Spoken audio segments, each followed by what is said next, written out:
La sombra, autor Hans Christian Andersen. En los países cálidos, ahí sí que calienta el sol. La gente llega a parecer de caoba, tanto que en los países tórridos se convierten en negros. Y precisamente a los países cálidos fue a donde marchó un sabio de los países fríos, creyendo que en ellos podía vagabundear, como hacía en su tierra, aunque pronto se acostumbró a lo contrario. Él y toda la gente sensata debían quedarse puertas adentro. Celosías y puertas se mantenían cerradas el día entero. Parecía como si toda la casa durmiese o que no hubiera nadie en ella. Además, la callejuela con altas casas donde vivía estaba construida de tal forma que el sol no se movía de ella de la mañana a la noche. Era en realidad algo inaguantable. Al sabio de los países fríos, que era joven e inteligente, le pareció que vivía en un horno candente y le afectó tanto que empezó a adelgazar. Incluso su sombra menguó y se hizo más pequeña que en su país. El sol también la debilitaba. Tanto uno como otra no comenzaban a vivir hasta la noche, cuando el sol se había puesto. Era digno de verse. En cuanto entraba luz en el cuarto, la sombra se estiraba por toda la pared, incluso hasta el techo. Tenía que hacerlo para recuperar su fuerza. El sabio salía al balcón para desperezarse, y así que las estrellas asomaban en el maravilloso aire puro, era para él como volver a vivir. En todos los balcones de la calle y en los países cálidos, todos los huecos tienen balcones. Había gente asomada, porque uno tiene que respirar por muy acostumbrado que se esté a ser de caoba. Había gran animación arriba y abajo. Los zapateros, los sastres, todo el mundo estaba en la calle. Fuera estaban las mesas y las sillas y brillaban las luces. Sí, más de 1000 había encendidas. Uno hablaba y otro cantaba. Y la gente paseaba y rodaban los coches, los asnos pasaban. Tilín, tilín, tilín, sonando los cascabeles. Había entierros y cantos fúnebres. Los chicos disparaban cohetes y las campanas volteaban. Sí, había una vida tremenda en la calle. Solo la casa frente a la del sabio extranjero estaba en silencio completo.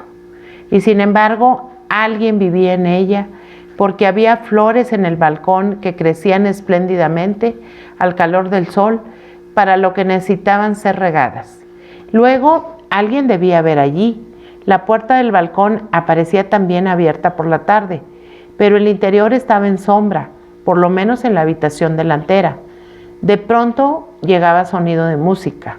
Al sabio extranjero le pareció extraordinaria la música, pero bien podía ser pura imaginación suya, porque todo lo encontraba extraordinario en los países cálidos, excepto lo referente al sol. Su casero dijo que no sabía quién había alquilado la casa. No se veía a nadie, y en cuanto a la música se refería, creía que era horriblemente aburrida. Es como si alguien tratase de ensayar una pieza que no puede dominar, siempre la misma. Pues lo tengo que sacar, dice, pero no lo consigue por mucho que toque. Una noche el extranjero despertó. Dormía con la puerta del balcón abierta. La cortina se levantó con el viento y le pareció que venía una luz fantástica del balcón de enfrente.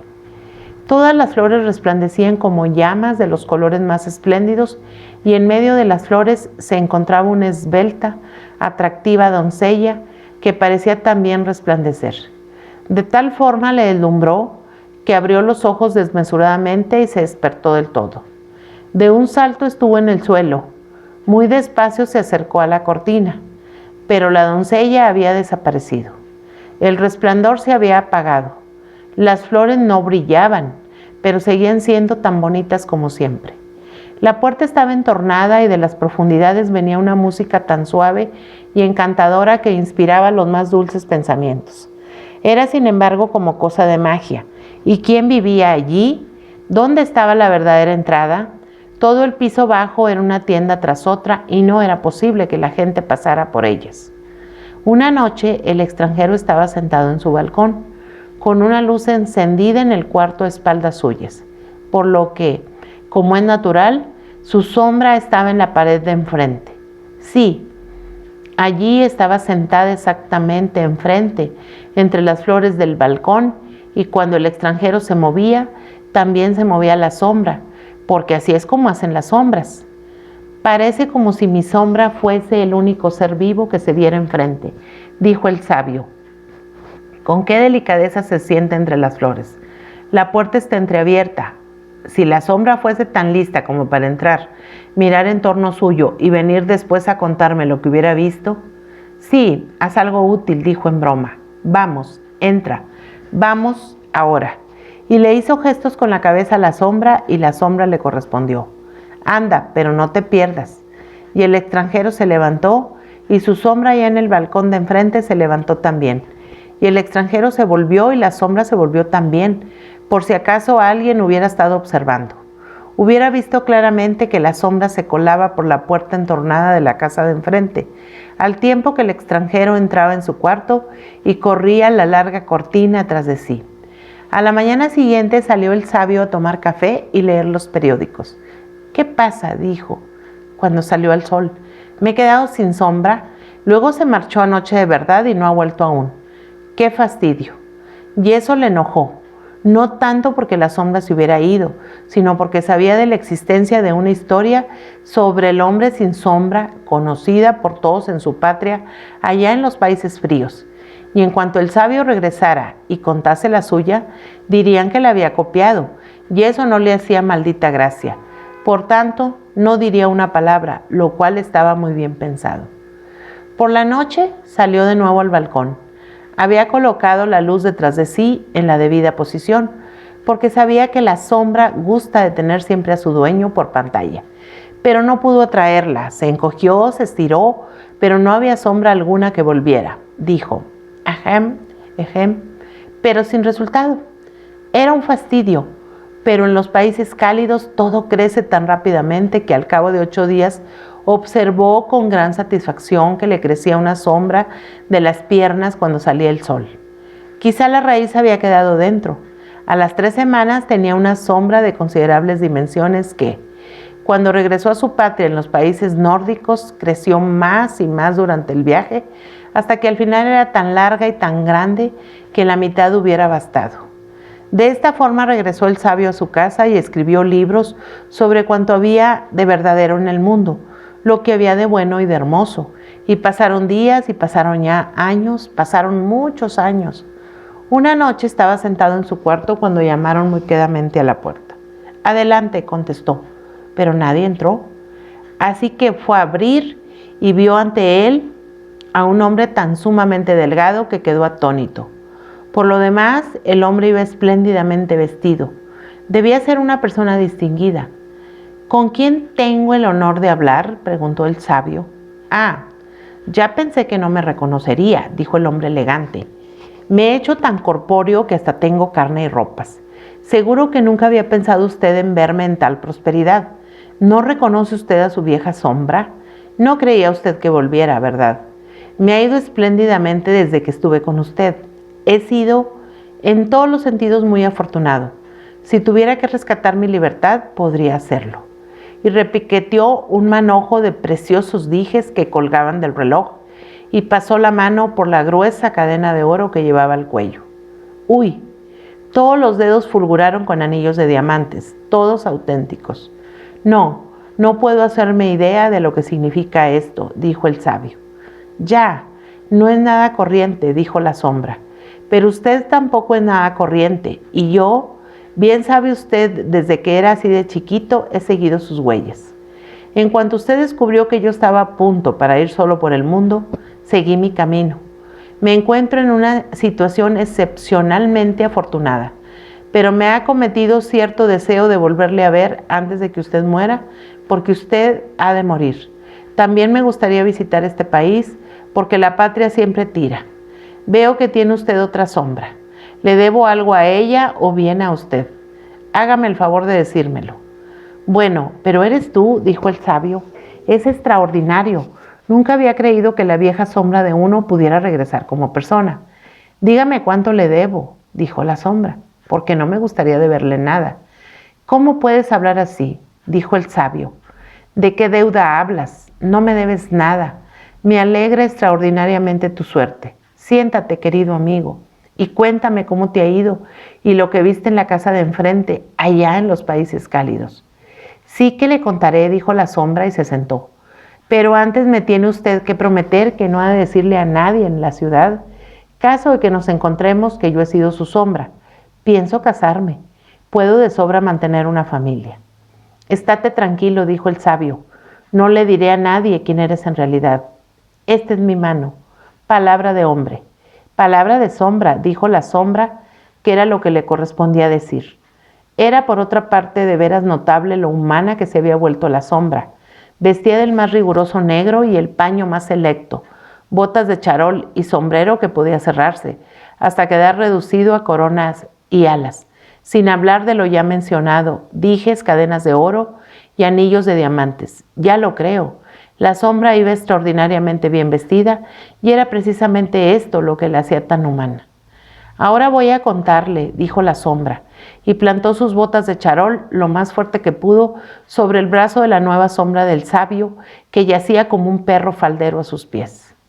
Y esto lo hizo bien por orgullo, bien con la intención de que se le quedase pegada, y la sombra del suelo permaneció quieta y en silencio, resuelta a no perder detalle. Deseaba sobre todo enterarse de cómo puede uno manumitirse y llegar a convertirse en su propio señor. ¿Sabe usted quién vivía en la casa de enfrente? Dijo la sombra, la más bella de todas, la poesía. Estuve allí 3 semanas y su efecto ha sido como si hubiera vivido 3000 años y hubiera leído cuanto se ha cantado y se ha escrito. Lo digo y es cierto, lo he visto todo y lo sé todo. La poesía, gritó el sabio. Sí, sí, vive con frecuencia en las grandes ciudades en soledad. La poesía, sí.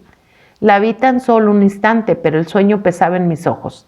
Estaba en el balcón y brillaba como brilla la aurora boreal. Cuenta, cuenta. Estabas en el balcón, entraste por la puerta y después. Me encontré en la antesala, dijo la sombra. Lo que usted siempre veía era la antesala. No había luz alguna, solo una especie de crepúsculo, pero las puertas daban unas a otras en una serie de salas y salones. Y estaba tan iluminado que la luz me hubiera matado de haber ido directamente ante la doncella, pero fui prudente y tomé tiempo como debe hacerse. ¿Y entonces qué viste?, preguntó el sabio. Lo vi todo y se lo contaré.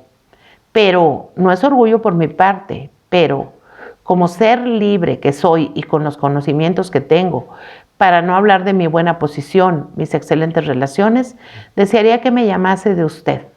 Dispense usted, dijo el sabio. Son los viejos hábitos los que más cuesta abandonar. Tiene usted toda la razón y lo tendré presente. Pero cuénteme ahora lo que vio. Todo, dijo la sombra. Lo vi todo y lo sé todo. ¿Qué aspecto tenían los cuartos interiores?, preguntó el sabio. ¿Eran como el fresco bosque? ¿Eran como un templo? ¿Eran los cuartos como el cielo estrellado cuando se está en las altas montañas? Todo estaba allí, dijo la sombra. No entré hasta el final, me quedé en el cuarto delantero a media luz, pero era un puesto excelente. Lo vi todo y lo supe todo. He estado en la corte de la poesía, en la antesala. ¿Pero qué es lo que vio? Estaban en el gran salón los dioses de la antigüedad, luchaban allí los viejos héroes, jugaban niños encantadores y contaban sus sueños. Le digo que estuve allí y debe comprender que vi todo lo que había que ver. Si usted hubiera estado allí, no se habría convertido en ser humano, pero yo sí. Y además aprendí a conocer lo íntimo de mi naturaleza, lo congénito, el parentesco que tengo con la poesía. Sí, cuando estaba con usted no pensaba en ello, pero siempre, sabe usted, al salir y al ponerse el sol, me hacía extrañamente largo. A la luz de la luna me recortaba casi con mayor precisión que usted. Yo no entendía entonces mi naturaleza, en la antesala se me reveló. Me volví ser humano. Al salir había completado mi madurez, pero usted ya no estaba en los países cálidos. Me avergoncé como hombre de ir como iba. Necesitaba botas, trajes, todo este barniz humano que hace reconocible al hombre. Me refugié, sí, puedo decírselo. Usted no lo contará en ningún libro. Me refugié en las faldas de una vendedora de pasteles. Bajo ellas me escondí. La mujer no tenía idea de lo que ocultaba. No salí hasta que llegó la noche. Corrí por la calle a la luz de la luna. Me estiré sobre la pared. Qué deliciosas cosquillas produce en la espalda. Corrí arriba y abajo, curioseé por las ventanas más altas, tanto en el salón como en la buhardilla. Miré donde nadie puede mirar, y vi lo que ningún otro ve, lo que nadie debe ver, si bien se considera este es un cochino mundo. No querría ser hombre, si no fuera porque está bien considerado el serlo. Vi las cosas más inimaginables en las mujeres, los hombres, los padres y los encantadores e incomparables niños. Vi, dijo la sombra, lo que ningún hombre debe conocer, pero lo que todos se perecerían por saber, lo malo del prójimo. Si hubiera publicado un periódico, lo que se hubiera leído, pero yo escribía directamente a la persona en cuestión y se producía el pánico en todas las ciudades a donde iba. Llegaron a tenerme terror y grandísima consideración. No me faltaba de nada. El tesorero del reino acuñaba monedas para mí y las mujeres decían que yo era muy guapo, y así llegué a ser el hombre que soy. Y ahora me despido. Esta es mi tarjeta. Vivo en la acera del sol y estoy siempre en casa cuando llueve. Y la sombra se marchó. Pasó tiempo y la sombra volvió. ¿Cómo le va?, preguntó. Ay, dijo el sabio. Escribo acerca de lo verdadero, lo bueno y lo bello, pero nadie se interesa por mi obra. Estoy desesperado porque son cosas a las que concedo gran importancia. Pues a mí no me ocurre igual, dijo la sombra. Yo, mientras, engordando, que es lo que hemos de procurar. Usted no entiende el mundo y terminará por caer enfermo. Tiene que viajar. Me iré de viaje este verano. Venga conmigo. Me gustaría llevar un compañero. ¿Quiere usted venir conmigo como mi sombra? Será para mí un gran placer el llevarle. Le pago el viaje. ¡Qué disparate!, dijo el sabio. Según cómo se mire, dijo la sombra. El viajar le sentará de maravilla. Si consiente usted en ser mi sombra, todo correrá de mi cuenta. Esto ya es el colmo, protestó el sabio. Pero así va todo el mundo, dijo la sombra, y así seguirá. Y se marchó. Las cosas no le iban nada bien al sabio. La pena y la preocupación seguían haciendo presa en él, y sus opiniones sobre lo verdadero, lo bueno y lo bello interesaban tanto al público como las rosas a una vaca, hasta que al final cayó enfermo de consideración. Parece usted totalmente una sombra, le decía la gente, y esto le produjo un escalofrío porque le hizo pensar en ella. Lo que debe hacer es tomar las aguas, dijo la sombra que vino de visita. No hay nada igual.